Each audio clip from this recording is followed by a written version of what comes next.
Estamos aqui para mais uma videoaula da disciplina de História e vamos falar sobre o Tratado de Tordesilhas.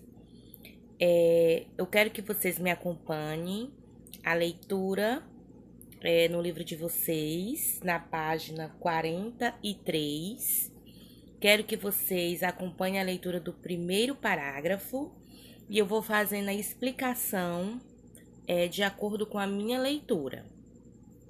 E desde já quero dizer que qualquer dúvida que vocês tiverem, vocês sabem que podem perguntar no privado durante as aulas que vocês estão assistindo, sem problema nenhum.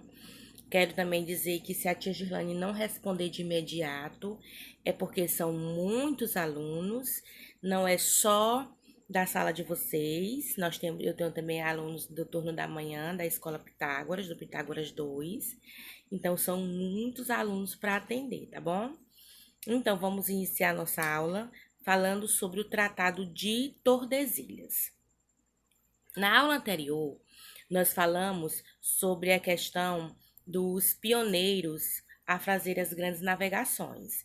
Nós falamos sobre pioneiro como Portugal e logo seguida veio a Espanha.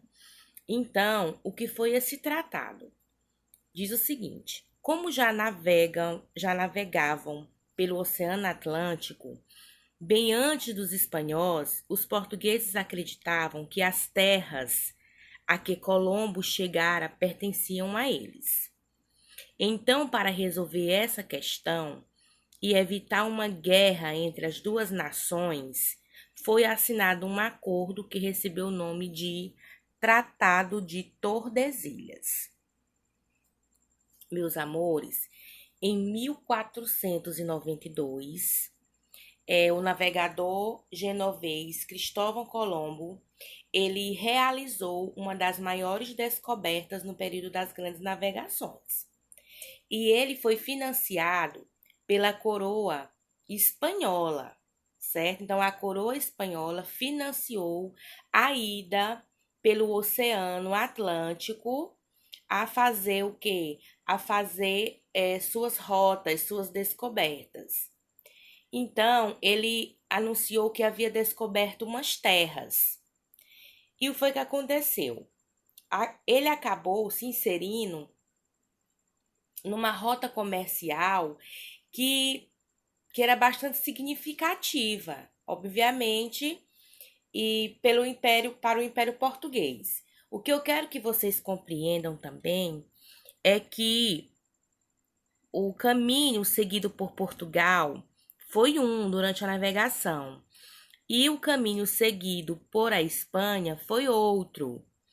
E fazendo essas navegações, eles chegaram, certo, às mesmas terras, só que por lados diferentes.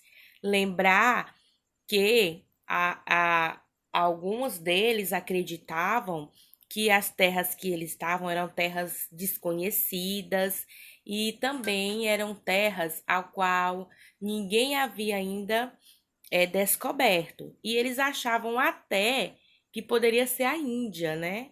Então, vamos lembrar dessas passagens. Então, foi o que aconteceu. Com a acessão da Espanha, na exploração dessas novas terras, começou uma disputa com os portugueses. E aí, para que esse conflito tão grande fosse evitado, certo? Teve que se meter a questão católica, a Igreja Católica. Por quê? Porque esse tratado, ele, na realidade, ele apresentou esse acordo entre Portugal e Espanha, foi num reino de Castela. E esse reino de Castela era formado por reis e por rainhas. Lembra que era um governo monárquico, certo? E aí ele foi assinado em 1494 para dividir esses territórios, conquistado, obviamente, pelos dois durante as grandes navegações. Então, esse tratado de Tordesilha foi foi dado este nome, né? O nome de tratado, porque é uma cidade espanhola do Reino de Castela. E esse tratado foi assinado no dia 7 de junho de 1494. Então, como foi que foi feito? Foi estabelecido uma linha imaginária que eu vou mostrar aqui para vocês. Vocês vão olhar no mapa de vocês que tá completinho aí. Aqui no meu a imagem tá cortada.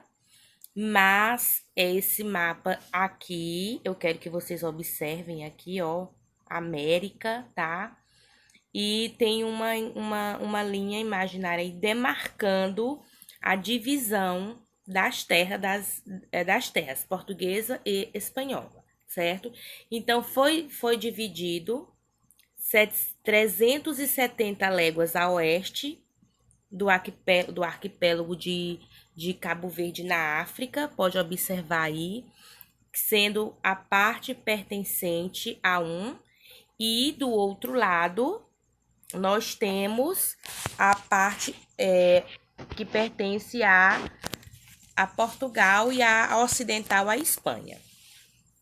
Então eu quero que vocês observem bem um pouco todo desse contexto que está sendo explanado para vocês, certo? Então foi obrigado o Papa, um Papa, que eu estava falando sobre a questão que foi obrigada a igreja